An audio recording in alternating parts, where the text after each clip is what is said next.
सदिश बीजगणित में हम सदिश की सामान्य जानकारी पढ़ रहे थे और अभी तक हमने सदिश की परिभाषा, सदिश को लिखा किस प्रकार से जाता है, साथ में ही सदिश के जो विभिन्न प्रकार हैं उन सभी प्रकारों का हमने अध्ययन कर लिया। अब सदिश की सामान्य जानकारी से जुड़ा हुआ एक छोटा सा टॉपिक और है, स्थिति सदिश। पहले इस स्थिति सदिश के बारे में पढ़ेंगे, उसके पश्चात सदिशों के अंतर्गत योग संक्रिया का हम अध्ययन करेंगे। तो पहले हम बात करते हैं स्थिति सदिश की। तो देखो, जैसे कोई भी बिंदु हमने ले लिया, जैसे एक बिंदु B है और इस बिंदु B की मूल बिंदु O के सापेक्ष स्थिति दर्शाने वाली सदिश को कहा जाता है स्थिति सदिश। अब इस बिंदु B की O के सापेक्ष स्थिति दर्शाने वाले सदिश को हमें लिखना किस प्रकार से, तो हमें लिखना इस प्रकार से है सदिश OB। मान लो हमने बिंदु B की जगह बिंदु ले लिया हमने D, तो इस बिंदु D की मूल बिंदु O के सापेक्ष स्थिति दर्शाने वाले सदिश को हम क्या लिखेंगे, हम लिखेंगे सदिश OD। सदिश को क्या लिखेंगे, सदिश OD। तो ये छोटी सी बात ही है इस टॉपिक के अंतर्गत, तो इस बात को लिखते हैं पहले स्थिति सदिश। स्थिति सदिश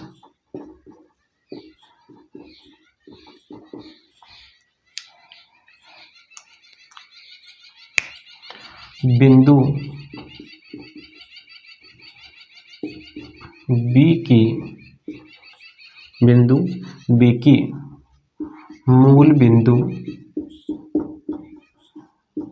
O के सापेक्ष, मूल बिंदु O के सापेक्ष स्थिति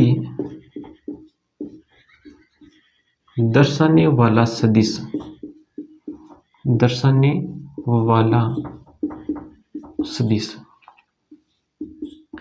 और उस सदिश को हम लिखेंगे क्या, उस सदिश को हम लिखेंगे सदिश OB। मूल बिंदु O के सापेक्ष स्थिति दर्शाने वाला सदिश OB बिंदु B का स्थिति सदिश कहलाता है, बिंदु B का स्थिति सदिश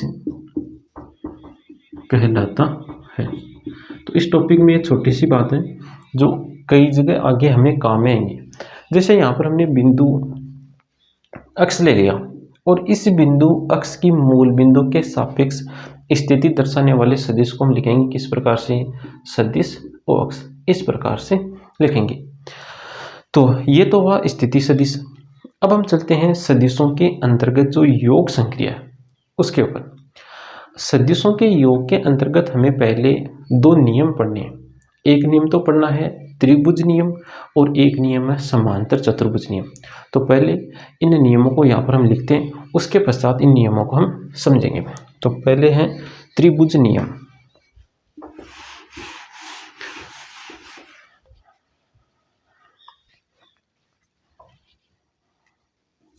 योग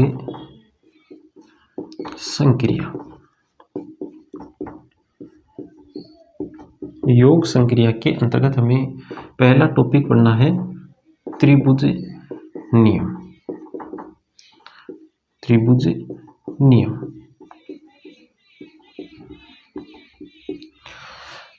यदि दो सदिश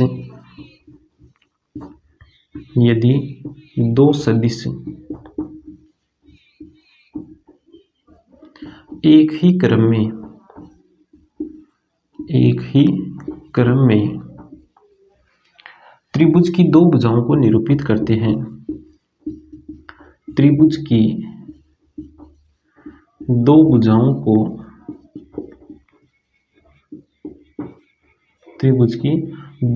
को निरूपित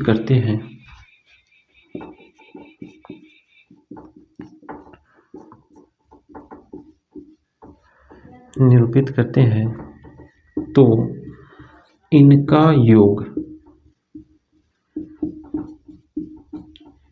इसका मतलब उन सदिशों का योग, इनका योग उल्टे क्रम में त्रिभुज की तीसरी भुजा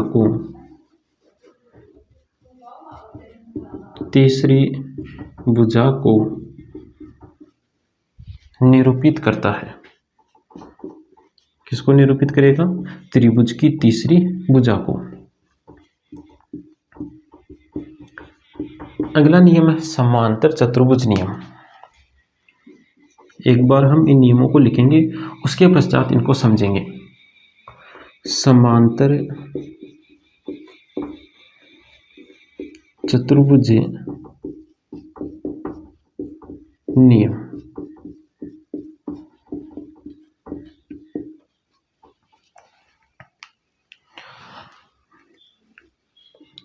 दो सदिश यदि दो सदिश समांतर चतुर्भुज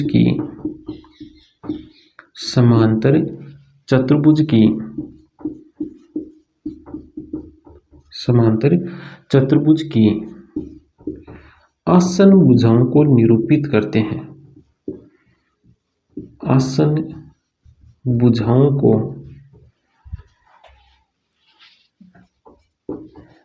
निरूपित करते हैं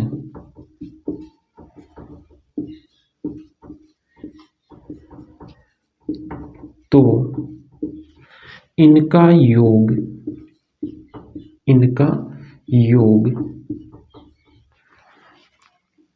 विकिरण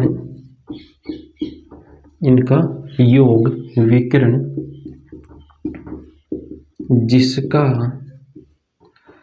प्रारंभिक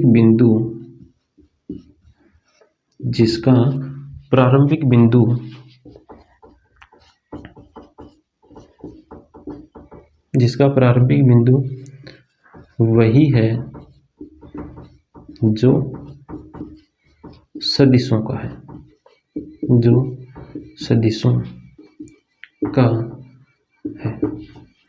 को निरूपित करता है। किसको निरूपित करेगा? विकिरण को निरूपित करेगा। कौन से विकिरण को निरूपित करेगा? जिसका प्रारंभिक बिंदु वही होगा जो सदिशों का है। तो योग संक्रिया के अंतर्गत पहले हमें इन दो नियमों को पढ़ना है, त्रिभुज नियम और समांतर चतुर्भुज नियम। त्रिभुज नियम क्या है? यदि दो सदिश एक ही क्रम में त्रिभुज की दो भुजाओं को निरूपित करते हैं तो इनका योग उल्टे क्रम में त्रिभुज की तीसरी भुजा को निरूपित करता है। समांतर चतुर्भुज नियम क्या है? यदि दो सदिश समांतर चतुर्भुज की आसन भुजाओं को निरूपित करते हैं। आसन भुजा मतलब जिन दो भुजाओं पर एक बिंदु उभयनिष्ठ हो, उन भुजाओं को कहा जाता है आसन भुजा। तो समांतर चतुर्भुज की दो आसन भुजाओं को निरूपित करते हैं तो इनका योग विकिरण को निरूपित करेगा। कौन से विकिरण को निरूपित करेगा? जिसका प्रारंभिक बिंदु वही होगा जो सदिशों का है। देखो, इन दोनों बातों को हम समझते हैं। देखो, इसके लिए हम दो सदिश लेंगे। तो दो सदिश कौन से रूप में लेंगे? हम ज्यामितीय रूप में दो सदिश लेंगे। हमने एक सदिश ले लिया AB, ये हमने एक सदिश लिया है AB, और इस सदिश AB को हम शॉर्ट में या संक्षिप्त नाम कहना चाहिए तो सदिश A मान लेते इसका। और एक सदिश हमने लिया है PQ, एक सदिश हमने क्या लिया है? PQ। और PQ को हम संक्षिप्त नाम देना चाहें तो इसको हमने नाम दे दिया सदिश B। ये हमने यहाँ पर कोई दो सदिश लिए हैं।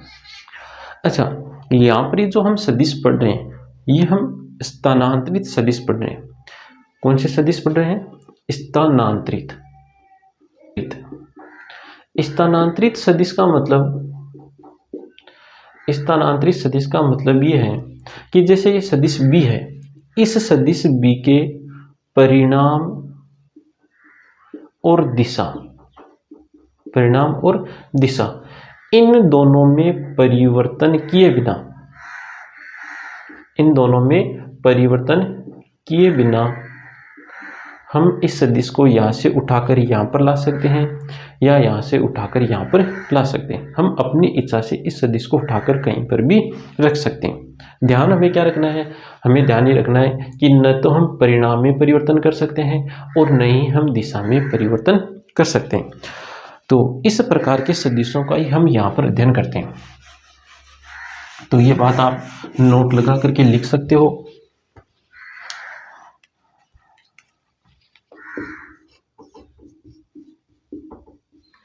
यहाँ पर हम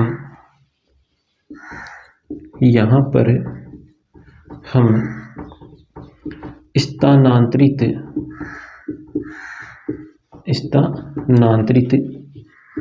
सदिशों का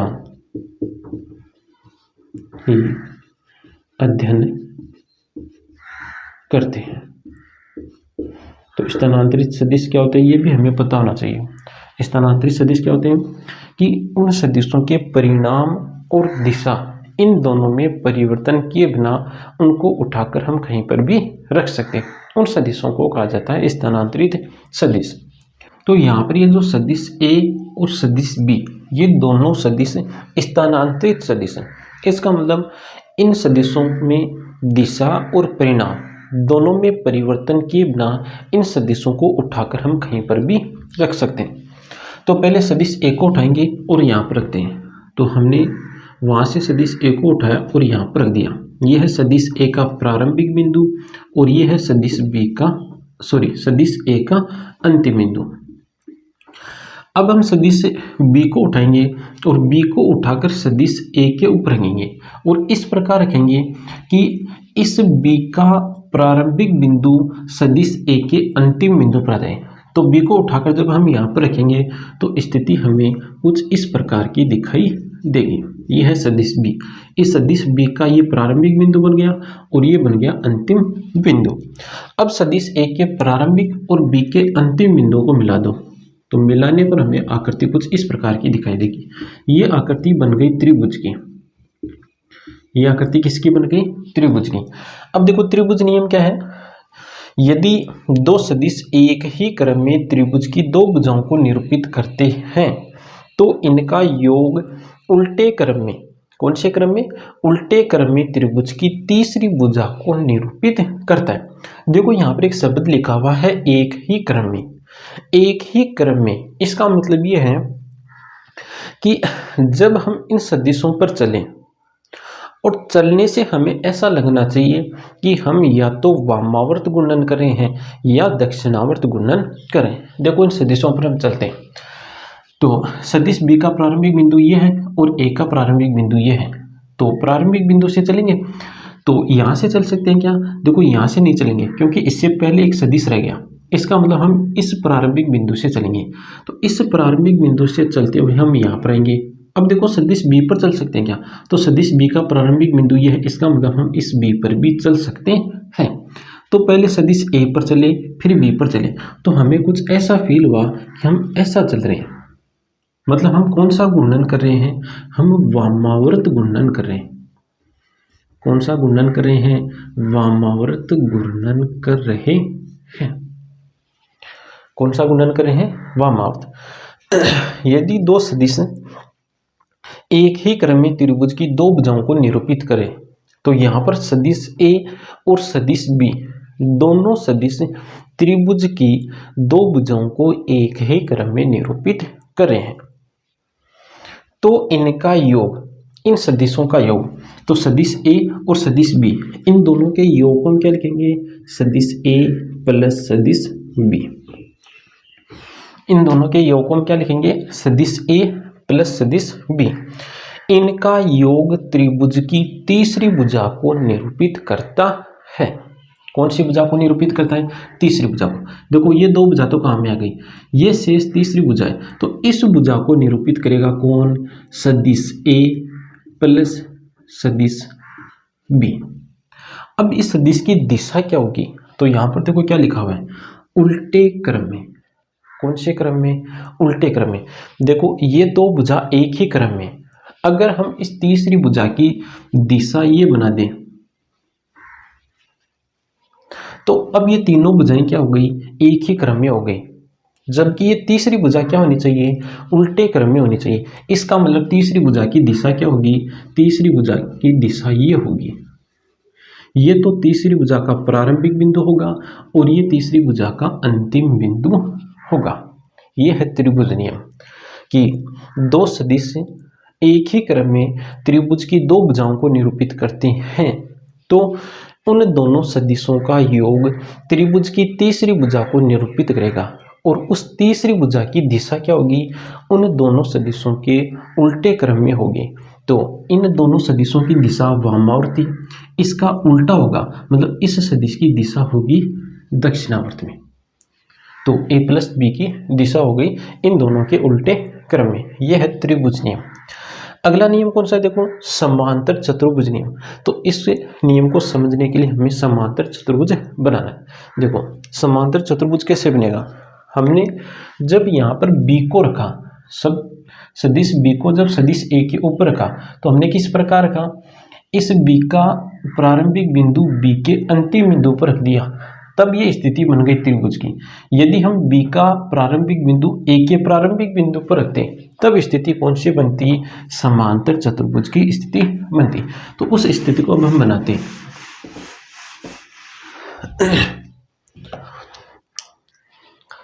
सदिश a को उठाओ वहां से और लेकर आओ, यह है सदिश a, यह है सदिश a का प्रारंभिक बिंदु और यह है सदिश सदिश a का अंतिम बिंदु। अब हम सदिश b को लेकर आएंगे दिशा में बिना परिवर्तन किए, और किस प्रकार लेकर आएंगे, इससे b का प्रारंभिक बिंदु a के प्रारंभिक बिंदु पर आ जाए तो लेकर आएंगे तो इस कुछ इस प्रकार की स्थिति बनेगी। यह है सदिश b का प्रारंभिक बिंदु ये है और अंतिम बिंदु ये है। अब देखो यहाँ पर देखो ये दोनों सदिश, अगर हम इन दोनों बिंदुओं को मिला देंगे तो यहाँ पर इन दोनों सदिशों या ये जो दो सदिश है ये एक ही क्रम में त्रिभुज की दो भुजाओं को निरूपित नहीं करेंगे। इसका मतलब यहाँ पर त्रिभुज नियम नहीं लगेगा। तो अब हमें क्या करना है, अब हमें सदिश a के समांतर एक रेखाखंड खींचना है और सदिश b के समांतर एक रेखाखंड खींचना है। तो a और b के समांतर रेखाखंड खींचो, ये हमने सदिश a के समांतर रेखाखंड खींच दिया और ये हमने सदिश b के समांतर रेखाखंड खींच दिया। देखो इसके समांतर ये है और इसके समांतर ये है, इसका मतलब इस आकृति में, आकृति है चतुर्भुज की, इस चतुर्भुज में सम्मुख भुजाएं मतलब आमने सामने की भुजाएं समांतर हैं। इसका मतलब ये आकृति किसकी बन गई, फिर ये आकृति बन गई समांतर चतुर्भुज की। यह आकृति कौन सी बनी है, समांतर चतुर्भुज की आकृति बन गई। अब आओ समांतर चतुर्भुज के नियम में। यदि दो सदिश समांतर चतुर्भुज की आसन भुजाओं को निरूपित करें, आसन भुजा का मतलब वे दो भुजाएं जिनका एक बिंदु उभयनिष्ठ हो। देखो इन दोनों भुजाओं का एक बिंदु क्या है, उभयनिष्ठ है। इसका मतलब ये दोनों भुजाएं कौन सी भुजाएं हैं, आसन भुजाएं हैं। तो यदि दो सदिश समांतर चतुर्भुज की आसन भुजाओं को निरूपित करें तो देखो सदिश a और सदिश b ये दोनों सदिश समांतर चतुर्भुज की आसन भुजाओं को निरूपित कर रहे हैं। अब आगे देखो, तो इनका योग मतलब इनका योग सदिश a और सदिश b के योग को हम क्या लिखेंगे, सदिश a प्लस सदिश b। तो इनका योग विकिरण को निरूपित करेगा। अब इसमें तो देखो दो विकिरण होंगे, एक तो विकिरण ये होगा और एक विकिरण ये होगा। अब कौन से विकिरण की बात हो रही है और उस विकिरण की दिशा क्या है, तो यहाँ से पढ़ो, जिसका प्रारंभिक बिंदु वही है जो सदिशों का है। देखो यहाँ पर दो बातें लिखी हुई है, जिसका प्रारंभिक बिंदु वही है जो सदिशों का है, मतलब दिशा की भी बात हो रही है और कौन से विकिरण की चर्चा हो रही है यह भी हमें यहाँ पर बता रहा है। देखो इस विकिरण की बात हो रही है, देखो इस विकिरण को यदि हम दिशा ये प्रदान कर दें तो इस विकिरण का प्रारंभिक बिंदु वही बन जाएगा जो इन दोनों सदिशों का होगा। और ये जो एक जो विकिरण है इसको हम देखो चाहे ये वाली दिशा प्रदान करें तो भी इसका प्रारंभिक बिंदु ये बिंदु नहीं होगा। अगर हम इसको ये वाली दिशा प्रदान करें तो भी इसका प्रारंभिक बिंदु ये नहीं होगा। इसका मतलब इस विकिरण की यहाँ पर बात नहीं हो रही। यहाँ पर कौन से विकिरण की बात हो रही है? इस विकिरण की बात हो रही है। और इस विकिरण की दिशा क्या है? तो ये बात यहाँ पर लिखी हुई है, जिसका प्रारंभिक बिंदु वही होगा जो सदिशों का है। तो इस विकिरण का प्रारंभिक बिंदु ये होगा जो सदिशों का है। तो ये प्रारंभिक बिंदु हो गया। तो ये कौन सा बिंदु होगा? अंतिम बिंदु होगा। इसका मतलब इसकी दिशा ये है। तो यदि दो सदिश समांतर चतुर्भुज की आसन्न भुजाओं को निरूपित करते हैं तो इनका योग विकिरण को निरूपित करेगा। कौन से विकिरण को निरूपित करेगा? इस विकिरण को निरूपित करेगा। यह सदिश ए प्लस सदिश बी, इनका योग विकिरण जिसका प्रारंभिक बिंदु वही है जो सदिशों का है को निरूपित करता है। तो यह है योग संक्रिया के अंतर्गत दो नियम, एक तो त्रिभुज नियम और एक समांतर चतुर्भुज नियम। और ये नियम हमें यह बताते हैं कि किस प्रकार हमें सदिशों का योग करना है और वो सदिश जो योग करने पर हमें प्राप्त होगा उस सदिश की दिशा क्या है। अब योग संक्रिया के अंतर्गत हमें कुछ गुणधर्म भी पढ़ने। योग संक्रिया किन किन नियमों की पालना करती है? तो योग संक्रिया के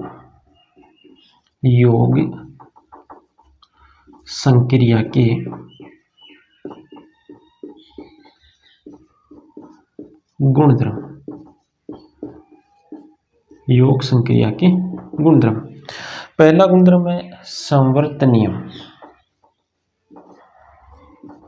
संवर्त नियम, इसमें लिखो दो सदिशों को जोड़ने या योग करने पर, दो सदिशों का योग करने पर एक सदिश ही प्राप्त होता है। इस कारण यहाँ पर योग संक्रिया संवर्त नियम की पालना करती है। जब हम दो सदिशों का योग करेंगे तो हमें क्या मिलेगा? एक सदिश ही मिलेगा। इस कारण योग संक्रिया को क्या कहते हैं कि योग संक्रिया यहाँ पर संवर्त नियम की पालना करती है। दूसरा नियम क्रम विनिमय नियम। क्रम विनिमय नियम, क्रम विनिमय नियम क्या है? सदिश ए प्लस सदिश बी बराबर होगा सदिश बी प्लस सदिश ए के। ए प्लस बी का योग किसके बराबर होगा? बी प्लस ए के बराबर होगा। इस नियम को कहते हैं क्रम विनिमय नियम। तीसरा नियम है साहचर्य नियम। साहचर्य नियम, साहचर्य नियम क्या है? देखो सदिश ए प्लस सदिश बी प्लस सदिश सी बराबर होगा सदिश ए प्लस सदिश बी प्लस सदिश सी।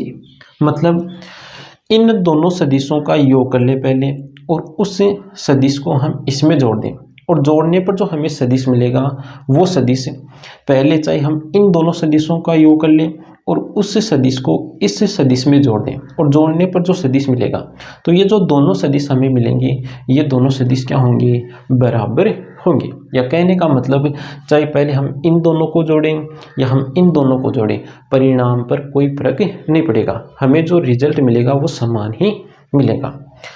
अगला नियम है तत्समक नियम।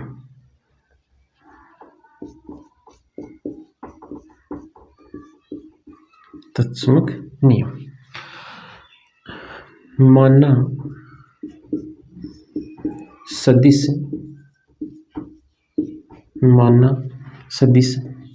ए के लिए, माना सदिश ए के लिए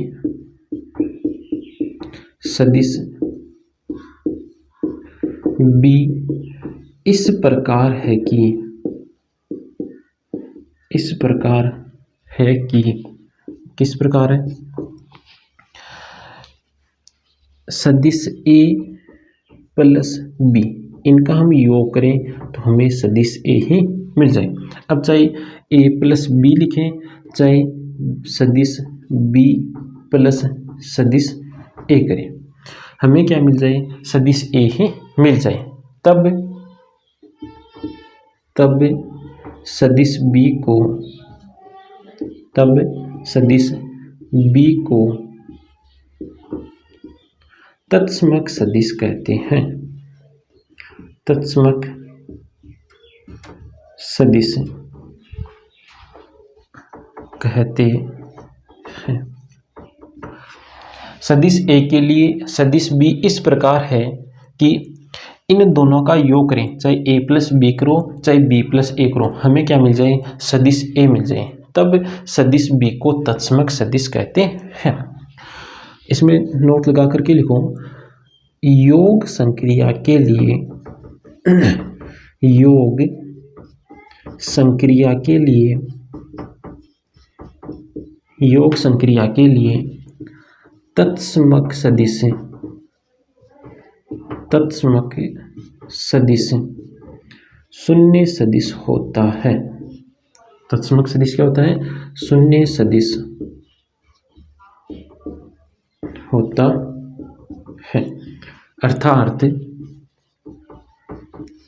अर्थात सदिश बी बराबर शून्य सदिश, सदिश बी किसके बराबर होगा, शून्य सदिश के बराबर होगा। अगला नियम है योज्य प्रतिलोम, योज्य प्रतिलोम।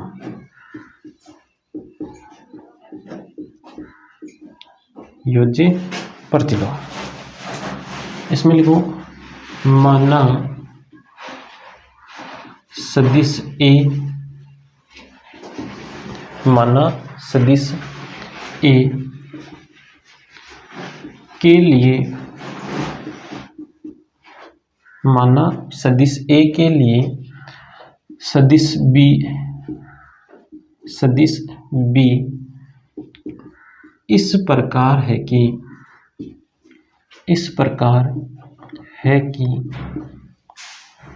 इस प्रकार है कि ए प्लस बी बराबर शून्य सदिश, या बी प्लस सदिश ए बराबर शून्य सदिश। तब सदिश बी को, तब सदिश बी को ए का योज्य प्रतिलोम,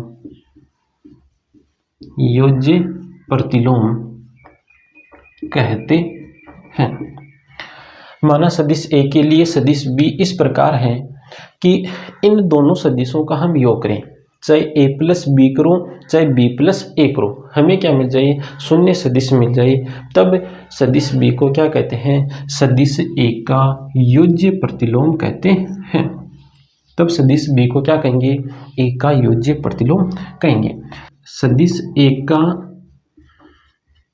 योज्य प्रतिलोम कौन है, सदिश बी है। अब देखो योग संक्रिया की बात करें तो योग संक्रिया के अंतर्गत आप चाहे योज्य प्रतिलोम को हो चाहे ऋणात्मक हो, एक ही बात है। तो हमने पिछली क्लास में देखा कि एक का जो ऋणात्मक सदिश होता है उसको हम किसके द्वारा दर्शाते हैं, इस बात का आप ध्यान रखोगे। योग संक्रिया के अंतर्गत चाहे योज्य प्रतिलोम का हो चाहे योज्य ऋणात्मक हो या केवल ऋणात्मक शब्द को, एक ही बात है। तो पिछली क्लास में हमने देखा कि सदिश एक का जो ऋणात्मक सदिश होता है उसको हम दर्शाते हैं -1 के द्वारा।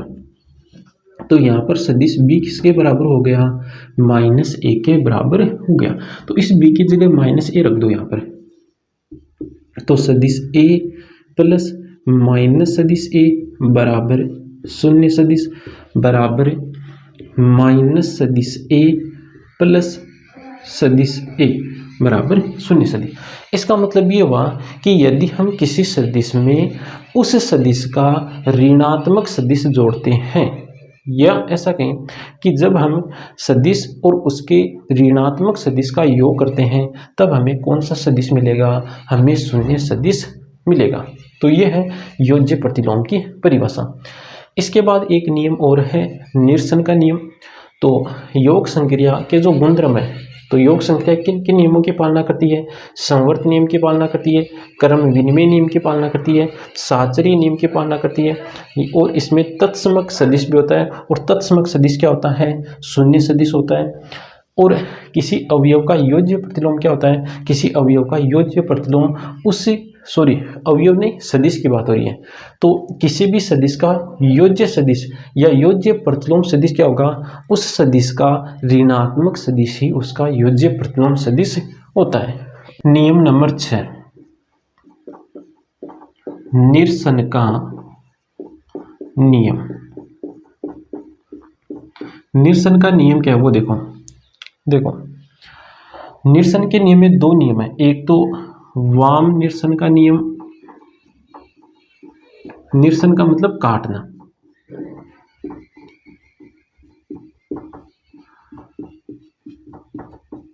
और एक है दक्षिण निरसन का नियम। देखो ये नियम क्या है, सदिश ए प्लस सदिश बी बराबर लिखा हुआ है सदिश ए प्लस सदिश सी। अब देखो इस समीकरण में प्लस के चिन्ह के बाईं तरफ को कहेंगे यहाँ पर वाम। तो वाम साइड में देखो समान सदिश लिखा हुआ है। तो समान सदिश जब लिखा हुआ है तब हम इनको काट सकते हैं, और काटने पर हमें क्या मिल जाएगा, हमें मिल जाएगा सदिश बी बराबर सदिश सी। इसी प्रकार दक्षिण निरसन नियम में क्या है, देखो सदिश ए प्लस सदिश बी बराबर सदिश सी प्लस सदिश बी, इस प्रकार लिखा हुआ। तो यहाँ पर देखो प्लस के दाईं तरफ देखो समान सदिश लिखे हुए हैं, तो प्लस के दाईं तरफ समान सदिश लिखे हुए हैं तब हम इनको काट सकते हैं, और काटने पर देखो हमें क्या मिलेगा, काटने पर मिलेगा सदिश ए बराबर सदिश सी। तो ये है काटने के नियम या निरसन का नियम कि प्लस का जो चिन्ह है उस प्लस के चिन्ह के वाम तरफ यदि समान सदिश हैं तब हम उनको काट सकते हैं, और यदि दक्षिण साइड में यदि प्लस के दक्षिण साइड में यदि समान सदिश हैं तब भी हम उनको काट सकते हैं। तो यह है निरसन का नियम। तो आज की क्लास में इतना ही, आगे की चर्चा करेंगे हम नेक्स्ट क्लास में।